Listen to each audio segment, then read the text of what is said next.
Bonjour à toutes et à tous. Aujourd'hui, on se penche sur un sujet d'actualité brûlante, les dynamiques migratoires vers l'Europe. Plus spécifiquement, on observe un déplacement, une intensification vers la route occidentale, celle qui passe par les Canaries. Une route qui pose, semble-t-il, des défis assez nouveaux. Oui, bonjour. Effectivement, cette route des Canaries revient sur le devant de la scène de manière assez spectaculaire. Pour essayer de comprendre tout ça, on va s'appuyer sur les analyses de Xavier Driencourt, ancien ambassadeur, notamment en Algérie. Il a aussi travaillé sur ces questions, par exemple à la Cour nationale du droit d'asile. C'est une source intéressante, oui, parce qu'il a une expérience de terrain et institutionnelle. L'idée, c'est donc de décortiquer un peu les mécanismes, de voir pourquoi certains pays comme la France sont si attractifs et d'examiner les politiques actuelles et les pistes de réflexion proposées. Alors commençons justement par cette fameuse route des Canaries. Qu'est-ce qui explique qu'elle soit devenue si centrale là maintenant? Mais c'est vrai que le contraste est frappant. Il y a 2 ou 3 ans, on parlait surtout des Balkans, de la Méditerranée orientale. Aujourd'hui, clairement, les arrivées via les Canaries ont explosé.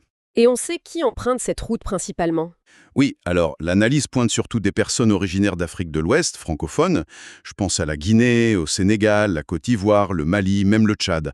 Et ce qui est souligné, c'est que pour une majorité d'entre eux, l'objectif final, c'est souvent la France. Pourquoi la France en particulier? À cause des liens linguistiques, bien sûr, mais aussi des réseaux familiaux, hein. C'est l'héritage de l'histoire coloniale, les communautés déjà installées. D'accord. Et c'est là qu'intervient ce qu'on appelle parfois le piège de Schengen, n'est-ce pas? Le fait d'arriver aux Canaries. Exactement. C'est un point clé. Dès qu'un pied est posé aux Canaries, on est techniquement en Espagne, donc dans l'espace Schengen. Et ça facilite tout, j'imagine. En théorie, oui. Ça ouvre la porte à une circulation beaucoup plus simple vers d'autres pays de l'espace, et notamment la France, si c'est la destination visée. Sur place d'ailleurs, aux Canaries, ce qu'on observe, c'est un peu comme un Lampedusa ou Mayotte. La priorité semble souvent être l'enregistrement, la prise en charge humanitaire, la Croix-Rouge, les associations sont très présentes, au début avant même qu'il y ait un contrôle très strict des arrivées en mer pour les empêcher. Et la politique espagnole elle-même? L'analyse la décrit comme ouvertement pro-migrants, c'est assez fort comme terme. Oui, c'est ce qui est rapporté. Ça suggère que l'Espagne, et la France aussi d'ailleurs, seraient parmi les derniers pays-lieux perçus comme, disons, accueillants ou ouverts. Alors que d'autres, comme l'Italie, la Suède, le Danemark ou même l'Allemagne, tendent à adopter des politiques plus restrictives. On lit même qu'il y aurait une collaboration assez étroite entre les associations pro-migrants et la Guardia Civile, la police espagnole, sur place aux Canaries. Oui, cette collaboration locale est mentionnée, mais attention, il faut aussi parler des accords de coopération plus formels, hein. L'UE et l'Espagne en ont avec la Mauritanie, le Sénégal par exemple. La Guardia civile peut même être présente sur place, en Afrique. Ah oui, avec quel pouvoir réel? C'est limité, évidemment. Ils sont sur un territoire souverain africain. Leur rôle, c'est surtout de faire le lien avec les autorités locales, les associations. C'est plus de la coopération.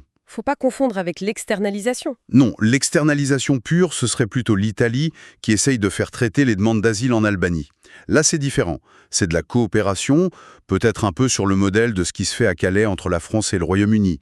Et puis, il y a le souvenir de 2006, la crise des pirogues, qui avait déjà mis cette route en lumière. Mais cette coopération, même si elle existe, elle se heurte à un obstacle majeur apparemment, la corruption.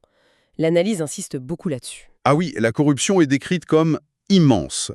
À tous les niveaux en Afrique, c'est un frein énorme à toute tentative de maîtrise des départs depuis les pays d'origine ou de transit. Il y a même ce témoignage-là d'une caméra cachée, ça semble assez parlant. Oui, c'est un exemple très concret. Ça montre des fonctionnaires locaux, de police par exemple, qui ferment les yeux, qui laissent passer des migrants en contre de l'argent.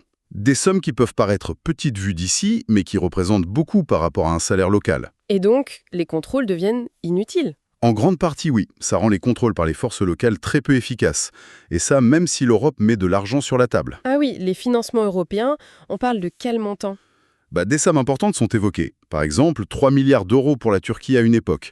Des montants significatifs aussi pour la Tunisie, la Mauritanie, le Sénégal. L'idée, c'est qu'ils aident à freiner les départs. Mais bon, avec la corruption, c'est un pari risqué. C'est un peu un marché de double alors. C'est vu comme un pari, oui. Plus ou moins réussi selon les cas. L'analyse suggère que la présence policière européenne, comme la Guardia Civile, est nécessaire parce que se fier uniquement aux forces locales, ça ne marcherait pas à cause de cette corruption. C'est assez décourageant comme constat. Et à côté de cette corruption publique, il y a les réseaux de passeurs. Eux aussi semblent très organisés. Ah oui, très. L'analyse parle de réseaux très structurés qui vendent un package total. Un package total, c'est-à-dire... Comme une agence de voyage, mais pour les migrations clandestines. Ça peut inclure l'aide pour traverser le désert, le passage par un pays côtier, Mauritanie, Sénégal, l'organisation de la traversée en bateau vers les Canaries, qui est hyper dangereuse, et parfois même ils aident pour le trajet final en Europe. Et tout ça, ça coûte cher, j'imagine. Extrêmement cher. Des fortunes pour les migrants et leurs familles. Et bien sûr, ce package inclut la corruption de plein d'intermédiaires à chaque étape. C'est une vraie industrie criminelle, quoi. Ce qui nous ramène à la question, mais pourquoi cet appel de l'Europe et surtout de la France? Qu'est-ce qui motive les gens à prendre de tels risques et à dépenser autant? L'analyse est assez claire là-dessus. La France est perçue comme le pays le plus attractif. Et pourquoi donc? Plusieurs choses. D'abord, les liens historiques et familiaux, on en a parlé. Presque tout le monde venant d'Afrique francophone a de la famille ou des contacts en France. Ensuite, il y a le système d'aide sociale. Il est perçu comme généreux. On cite souvent l'aide médicale d'État, l'AME, les aides au logement. Il y a un chiffre qui circule, non? Sur l'hébergement d'urgence? Oui, un chiffre assez frappant mentionné dans l'analyse. La France réaliserait près de 40% des dépenses totales de l'UE pour l'hébergement d'urgence. C'est énorme. D'accord. D'autres raisons? Le réseau associatif aussi. Il est décrit comme très dense, très actif en France pour aider les migrants. Et puis, un point plus technique mais important, le faible taux d'exécution des OQTF, les obligations de quitter le territoire français. C'est-à-dire que même quand on reçoit l'ordre de partir... Dans les faits, beaucoup de gens ne partent pas. Et il y a peu de conséquences. C'est du moins la perception et la réalité statistique pointée. Et cette image d'une France accueillante, comment elle se propage? J'imagine qu'avec les téléphones, Internet... Exactement. C'est un point crucial. L'analyse souligne que l'Afrique est très connectée. Les infos circulent à toute vitesse. Quelles infos? Sur les routes les plus faciles du moment, les pays les plus ouverts, les associations qui aident le plus, même les histoires à raconter pour avoir l'asile, tout ça s'échange via les smartphones, WhatsApp, les réseaux sociaux. Les migrants font une sorte d'étude de marché, un benchmark des pays européens avant de partir. C'est une approche assez rationnelle finalement. Mais les motivations profondes, elles restent diverses, j'imagine. Tout le monde ne fuit pas une guerre. Non, bien sûr. Il y a ceux qui fuient des conflits réels, on cite la Somalie, le Soudan, mais une grande partie des flux actuels, notamment via les Canaries, viendraient de pays en paix. Sénégal, Côte d'Ivoire, Guinée. Là, c'est plutôt la fuite de la misère, du manque total de perspective, de la corruption généralisée. Combiné à l'attrait du modèle européen et au soutien des diasporas. Voilà. C'est un mélange de facteurs push et pull, comme on dit. Regardons peut-être quelques pays spécifiques mentionnés dans l'analyse. L'Italie, par exemple, avec le gouvernement Meloni. Y a-t-il eu un impact? Alors l'analyse note une baisse des arrivées en Italie. Et elle suggère que ça pourrait être lié à des mesures assez tatillonnes pour rendre la vie quotidienne très difficile aux sans-papiers. Du genre? Par exemple, devoir présenter un titre de séjour pour acheter une carte SIM de téléphone. Ou une déclaration d'impôt pour avoir un contrat d'électricité. Des petits trucs administratifs qui bloquent au quotidien. Ça s'ajoute à une politique plus dure contre les navires des ONG en mer. Mais est-ce que ça arrête vraiment les gens ou est-ce qu'ils continuent vers la France? C'est aussi noté que, pour beaucoup, même s'ils arrivent en Italie, le but final reste la France. Donc ça déplace peut-être le problème plus que ça ne le résout. Intéressant. Et l'Algérie, Sam? Là, c'est un cas très particulier, avec une relation unique à la France. Oui, l'Algérie, c'est emblématique. Plusieurs facteurs sont mis en avant. D'abord, la démographie. Une jeunesse hyper nombreuse, 70% de moins de 30 ans, avec peu de boulot, peu de logement. C'est différent du Maroc, par exemple, où les diplômés qui partent étudier reviennent plus facilement apparemment. Et puis, il y a les liens historiques, familiaux? Très fort, oui. Et surtout, il y a cet accord franco-algérien de 1968. C'est un point juridique essentiel. Qu'est-ce qu'il a de si spécial, cet accord? À l'origine, c'était pas un accord sur les visas, mais sur la circulation et l'installation. Il crée un régime dérogatoire au droit commun des étrangers en France, très avantageux pour les Algériens. C'est-à-dire, concrètement? Par exemple, leur titre de séjour est plus difficile à retirer. Ça demande une décision de justice. Le regroupement familial est plus facile, plus rapide, avec moins d'exigences sur la langue ou l'intégration. L'accès au statut de commerçant ou d'auto-entrepreneur est aussi simplifié, sans trop de contrôle sur la viabilité du projet. Et ça prime sur les lois françaises ou quoi? Oui, c'est le point clé. Les traités internationaux ont une valeur supérieure à la loi. Donc une bonne partie de la loi française sur l'immigration ne s'applique tout simplement pas aux Algériens couverts par cet accord. C'est un statut vraiment à part. Et comment l'Algérie gère-t-elle les migrants qui viennent d'ailleurs, d'Afrique subsaharienne? Alors là, l'analyse rapporte des méthodes, disons, très dures. On parle de rafles, de migrants transportés en bus jusqu'à la frontière nigérienne et abandonnés dans le désert. Des méthodes qu'on ne pourrait jamais appliquer en Europe. Absolument pas, ce serait totalement illégal au regard de nos conventions. Et la Tunisie, rapidement? La Tunisie, c'est à la fois un pays de départ et de transit. Même problème de jeunesse, sans perspective. L'analyse mentionne aussi une montée d'un sentiment anti-immigration dans la population locale. Avec cette phrase choc rapportée, la Tunisie, bientôt, elle est pour nous. Le pays aurait moins de moyens que l'Algérie pour gérer les flux, et les migrants subsahariens y seraient assez maltraités. Tout ce tableau est incroyablement complexe et ça se déroule dans un cadre juridique et institutionnel qui semble lui-même être un vrai labyrinthe. Prenons les mineurs non accompagnés, les MNA. Oui, c'est un phénomène en pleine croissance et un vrai casse-tête. Les conventions internationales interdisent de renvoyer un mineur. Le gros problème, c'est de savoir s'ils sont vraiment mineurs. La détermination de l'âge? Exactement.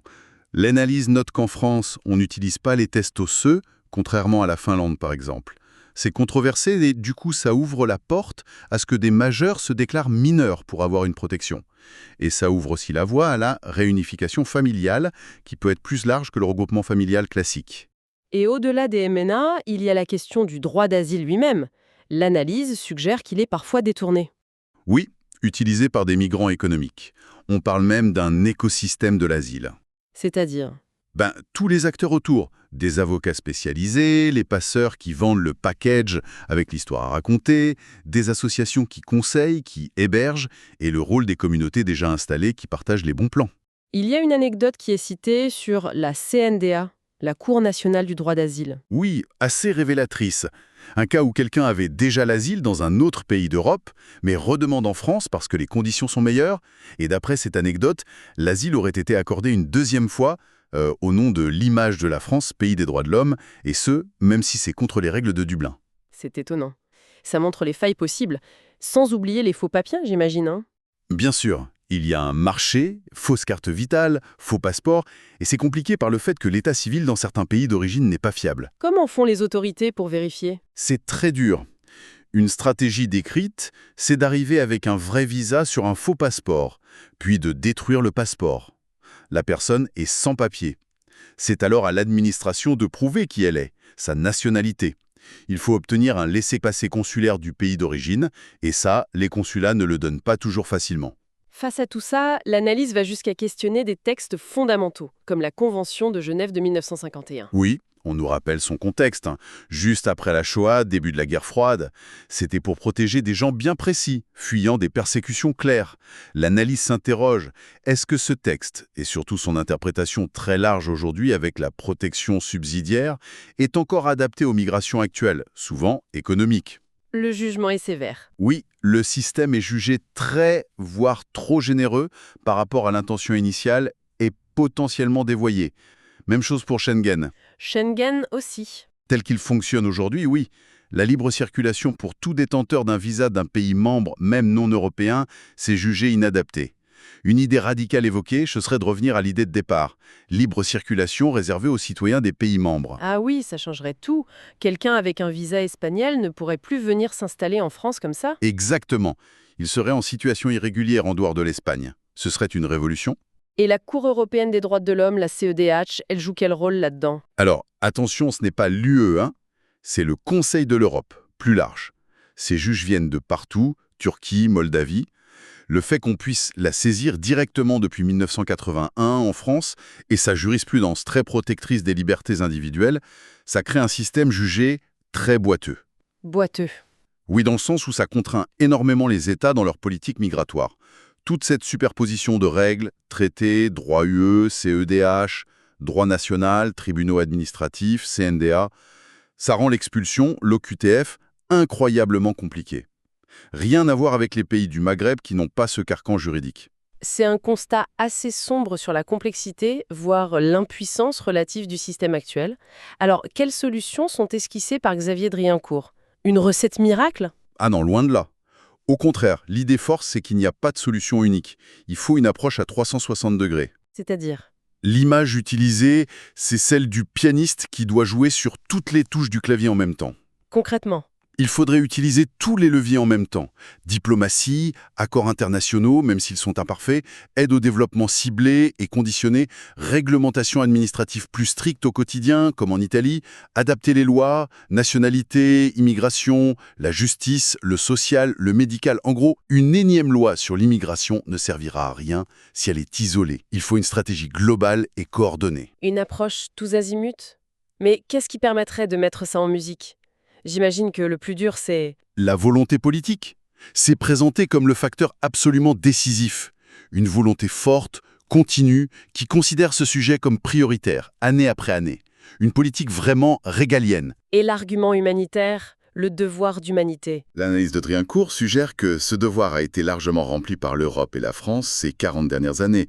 Il reprend la phrase de Rocard. On n'a pas vocation à accueillir toute la misère du monde. Donc si on suit cette logique, la priorité serait d'empêcher l'arrivée sur le sol européen. Parce qu'une fois que la personne est là... C'est vu comme essentiel, oui. Une fois la personne arrivée, c'est beaucoup plus difficile. Prise en charge associative, recours juridique, installation, liens qui se créent. L'expulsion devient très compliquée. Et comment on empêche l'arrivée? Les pistes évoquées. Traiter les demandes d'asile aux frontières extérieures, maritimes, aéroports, terrestres, ou bien l'externalisation. Traiter les demandes dans des pays tiers, comme ce que l'Italie essaie avec l'Albanie ou le Royaume-Uni avec le Rwanda. Des modèles très controversés, bien sûr. Bon, si on essaye de résumer ce qu'on a exploré à travers ces analyses, on a vu une mutation des routes, avec les Canaries qui montent en puissance, révélant la porosité de Schengen. On a vu le poids énorme de la corruption et des réseaux de passeurs. Oui, et l'attractivité qui demeure très forte pour la France, pour un tas de raisons. Histoire, aide sociale, droit, réseau.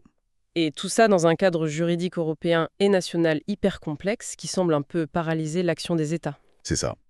Et la solution proposée n'est pas simple, hein. Une approche globale, sur tous les fronts, nécessitant une volonté politique de faire. C'est un bon résumé des points clés. Tout à fait. Et ça nous laisse peut-être avec une dernière question pour la réflexion. Si ce cadre juridique actuel de l'Europe Schengen, Genève, la CEDH, hérité d'une autre époque, limite autant l'action face aux migrations d'aujourd'hui, que faire? Est-ce qu'on peut juste ajuster à la marge? Faut-il oser une refonte profonde, au risque de toucher à des principes fondateurs? Ou bien est-ce qu'on doit juste accepter une forme d'impuissance face à ces mouvements mondiaux? C'est toute la question, et elle est vertigineuse. Il n'y a pas de réponse simple, évidemment. C'est un débat essentiel pour l'avenir de l'Europe.